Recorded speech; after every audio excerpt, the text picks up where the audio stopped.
Hey everyone, what would you do if something knocked on your door and proved middle of the night, but no one was there? What if, moments later, you heard that same knock from inside your house? Tonight, I'm gonna share two true, scary stories. One takes place on a snowy street, where a whisper in the dark is only the beginning. The other unfolds inside a seemingly quiet home, where a voice from the basement knows your name, even when it shouldn't. Both are about the same. Our fear. What happens when something finds a way in and refuses to leave? Let's begin.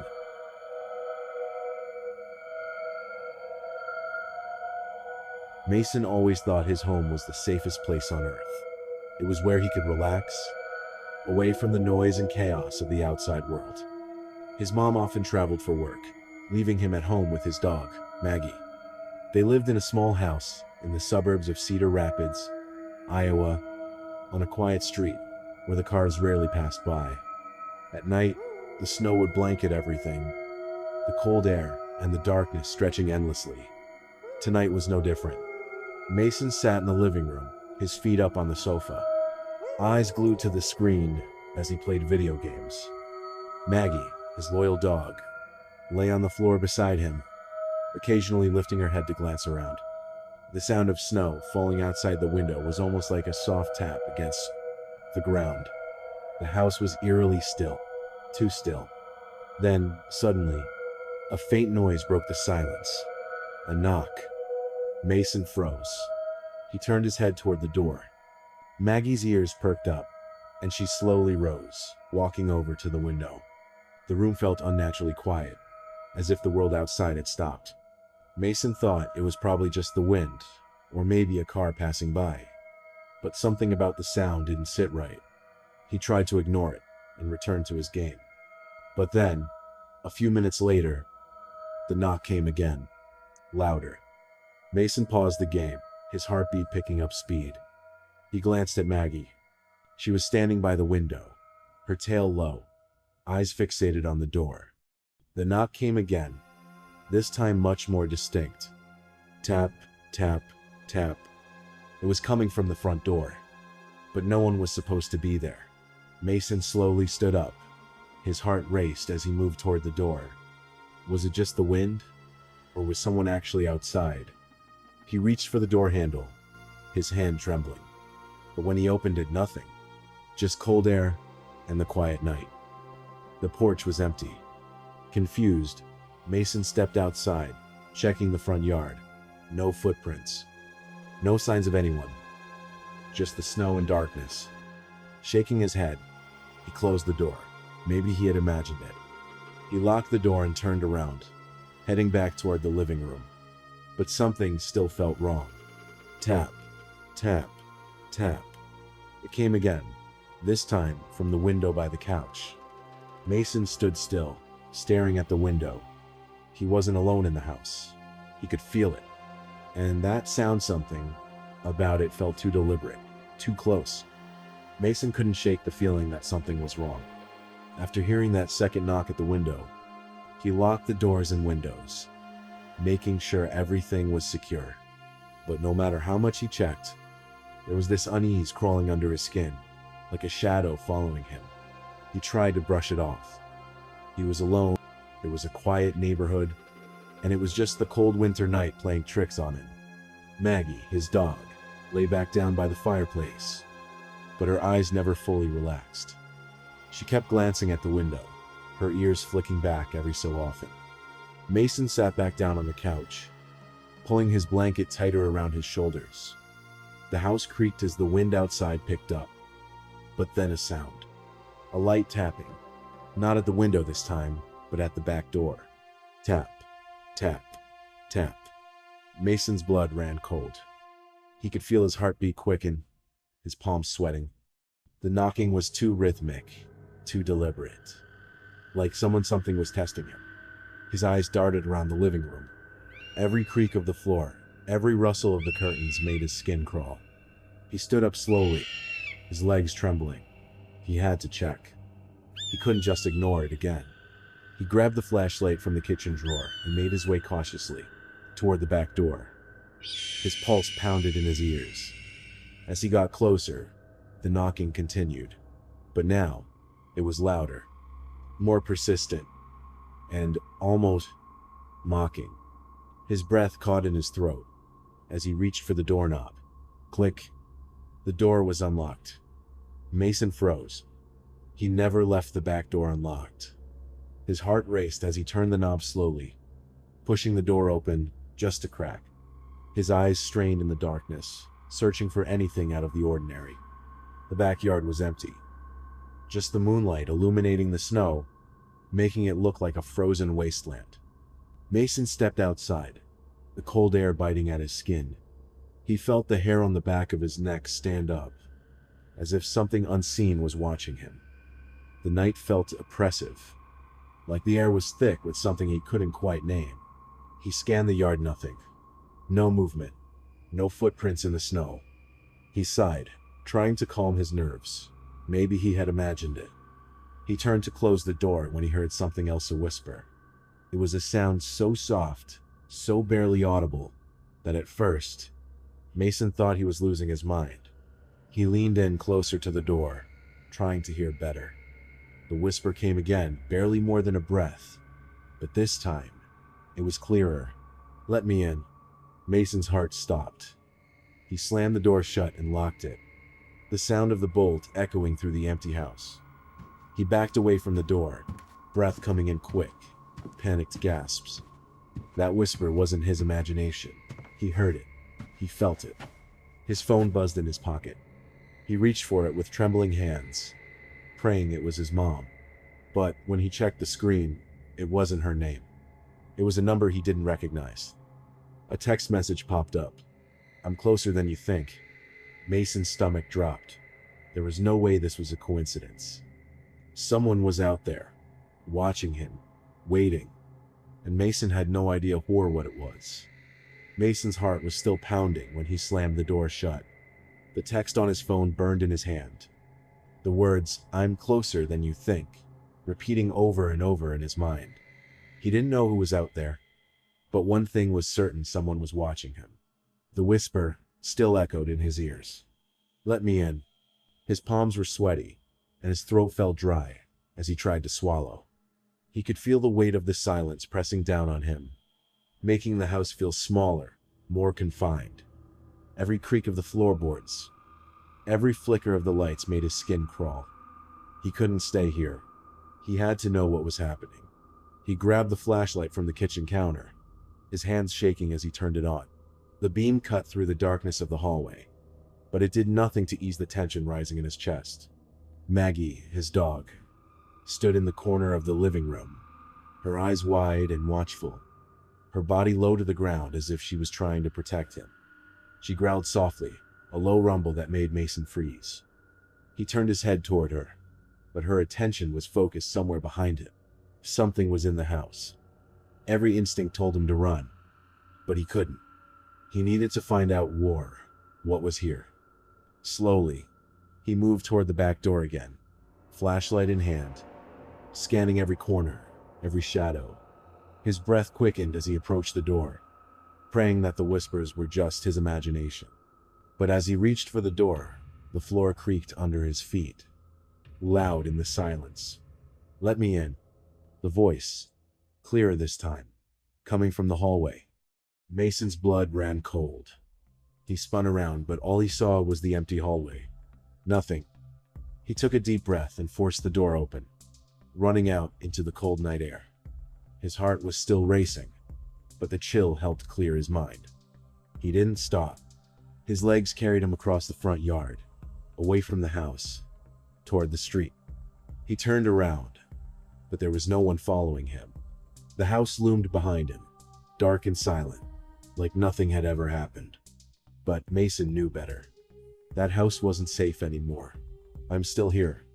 The voice came again, this time from right behind him. Mason spun around, but there was no one. No sign of anyone. Just the empty street, the cold night. But then he saw it. The shadows, moving, creeping toward him from the edge of the yard, pooling together like they were coming to life. He was not alone. A cold shiver ran through him, and suddenly, it didn't matter that he was out on the street.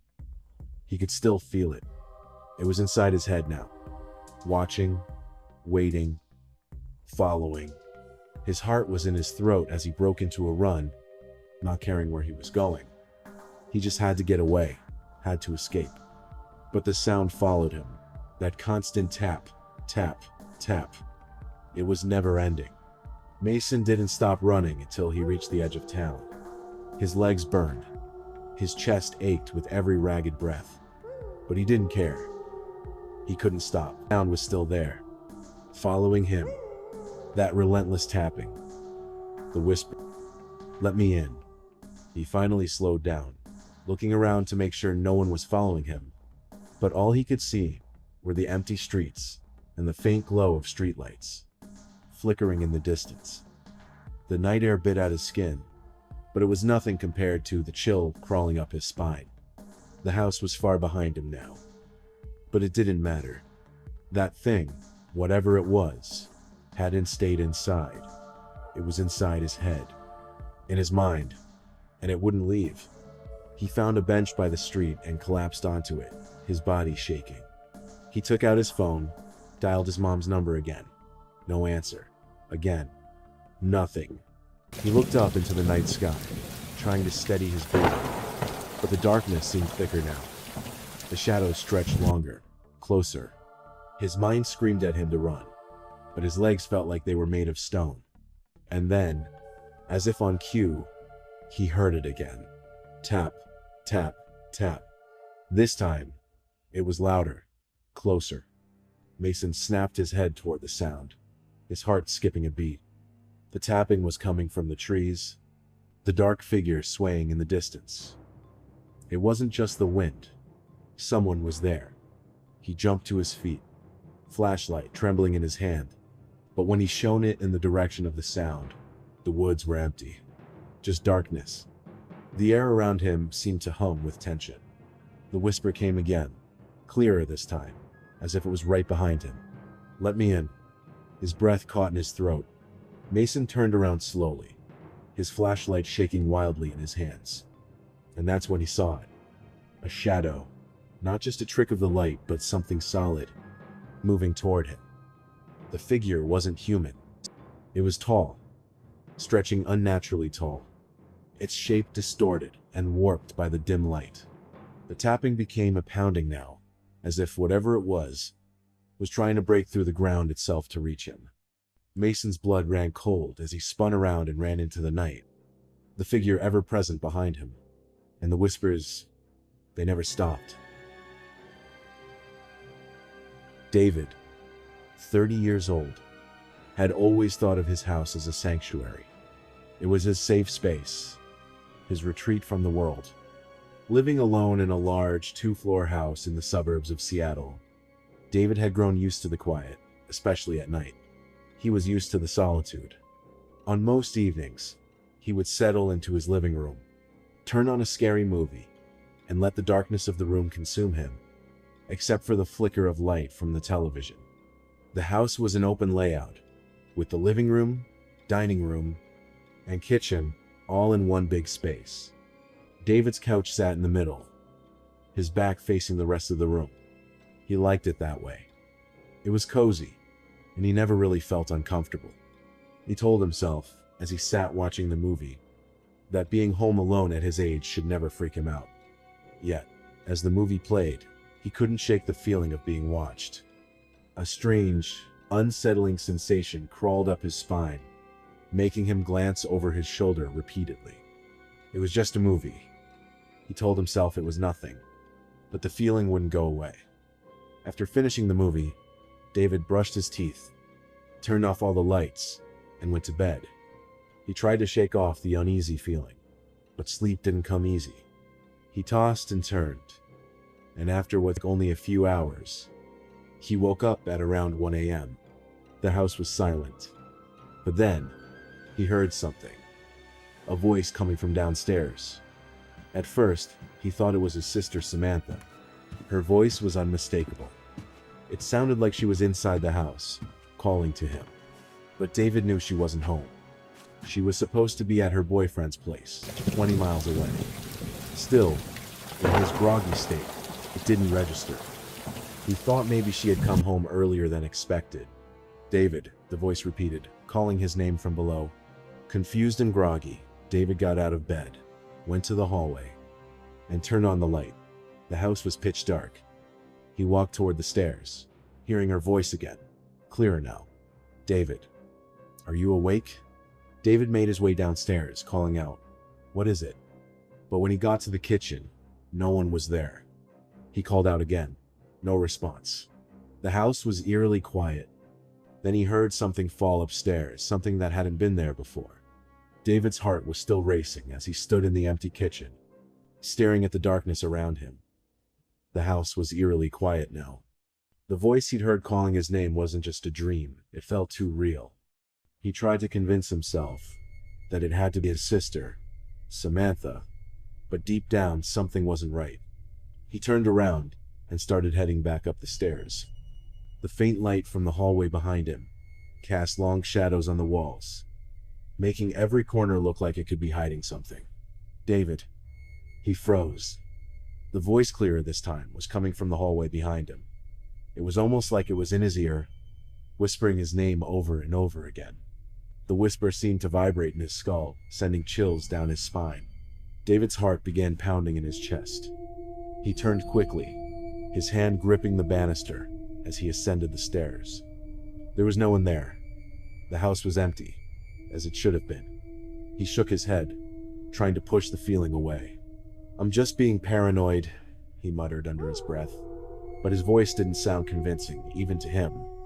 As he reached the top of the stairs, he glanced down the hallway leading to his bedroom. The air felt thick, heavy, almost suffocating. Every creak of the floorboards beneath his feet seemed to echo, as if the house was alive, watching him, listening to every move he made. David didn't want to go back to his bedroom just yet. Something told him not to, so he decided to check the house again. He moved cautiously through the upstairs hallway, checking each room, half expecting to find something or someone lurking in the shadows. But every room was just as he left it, empty and still. He stopped in front of the guest bathroom. The door was ajar. Normally, it would be closed, but tonight it hung open slightly. He swallowed hard, his mind racing. He stepped forward, the darkness beyond the door swallowing up the faint light from the hallway. A noise. A soft, scraping sound from within the bathroom. David's blood ran cold. His hands trembled as he reached for the door, slowly pushing it open. Nothing. He stepped inside, shining the flashlight around the room. The mirror was fogged up, but other than that, there was nothing out of the ordinary. He sighed, trying to shake off the dread creeping up his spine. But then something moved. A shadow flickered in the corner of the room. David's flashlight flickered, casting odd shadows against the walls. He turned the beam toward the corner, but there was nothing. Just the walls, the shower curtain, the faint outlines of toiletries on the sink. But then, as he turned to leave, he saw it. A figure, standing behind him in the reflection of the mirror. He spun around so fast, his heart nearly jumped out of his chest. The bathroom was empty, but in the mirror, there it was again. A face. David stared in disbelief. The figure's eyes locked onto his. A cold, empty stare, as if it were staring into his very soul. David's body was frozen in terror, his heart pounding so loudly he could hear it in his ears. The thing standing before him wasn't just an intruder, it was something far worse. The darkness in its eyes seemed to reach inside of him, pulling at his very soul. His flashlight flickered again, casting a weak light over the figure. It was tall, unnaturally so, standing completely still in the corner, its head slightly tilted. A sudden rush of fear surged through David, and he took a step back, his legs almost giving way under him. The whisper came again, this time directly in his ear. The voice was different, now thick, cold, and deliberate. "David." The words were drawn out, like a low hiss, filling his mind with dread. David's breath caught in his throat. This wasn't his sister. This wasn't anything familiar. It was something else. His mind raced, trying to find an explanation, but there was none. The air smelled foul, like something was rotting in the very walls of the house. His stomach churned with nausea, but he couldn't look away from the figure. It began to move, not walking, but gliding toward him, its body twisting unnaturally as it came closer. The light from the flashlight seemed to warp around the figure, like the shadows themselves were devouring the light. David's body froze, and his instincts screamed at him to run, but his legs refused to move. He wanted to scream, but no sound came out. The figure stopped, just inches from him. It leaned forward, and for the first time, David saw its facer, what should have been a face. The skin was smooth and featureless, a blank canvas, but its eyes, those eyes, were black pits, consuming everything around them. David couldn't breathe. He couldn't think. And then, in a voice that felt like ice in his veins, the figure spoke again. "Let me in, David." David stood frozen in the hallway, staring at the basement door that now stood wide open. His heart skipped a beat, as the cold air from below seemed to rush up the cold air. Stairs, wrapping around him like a suffocating hand. The house, which had once felt like a safe haven, now felt like a prison, and the darkness of the basement seemed to pull him in. He took a shaky breath, trying to calm himself. But the whispering David echoed through his mind, growing louder, more insistent. The voice sounded so close, so familiar, yet it was laced with something sinister, something that didn't belong. He had to know what was down there. He couldn't keep running from it. David grabbed the flashlight again, its beam cutting through the darkness ahead. He moved toward the basement door, each step feeling heavier than the last, the sound of his own footsteps too loud in the silence. He could feel the weight of the house around him, the walls closing in, the air thick with anticipation. When he reached the door, his hand hovered over the doorknob. He could feel something cold against his skin, not just the chill from the basement, but something LCA presence, a warning in the air. But he had to face it. He couldn't live in fear any longer. David turned the knob, pushing the door open with a creak that seemed to reverberate through the entire house. The stairs leading down into the basement were pitch black, the flashlight's beam flickering as it scanned the narrow, damp steps. Then, he heard it, a soft shuffle, something moving down there. David's blood ran cold. He didn't know if he should keep going or run. He wanted to call out, but the words got stuck in his throat. He slowly descended the stairs, each step feeling like it took him deeper into some kind of nightmare. The whispering came again, louder now, right at the edge of his hearing. "David, please." He reached the bottom of the stairs, and that's when he saw it. A figure, standing in the dark corner of the basement, watching him. It wasn't his sister. It wasn't anyone he knew, and it wasn't human. Sometimes, a locked door isn't enough. Sometimes, the scariest voices are the ones that sound familiar. Mason ran from his home. David walked toward what called him. Both were just trying to find safety, but what they found instead was something that doesn't live in the dark. It waits there. So if you ever hear knocking when no one's around, or hear someone whisper your name from a place they shouldn't be, don't answer. Don't open the door. And whatever you do, don't let it in. If these stories chilled you, let me know in the comments.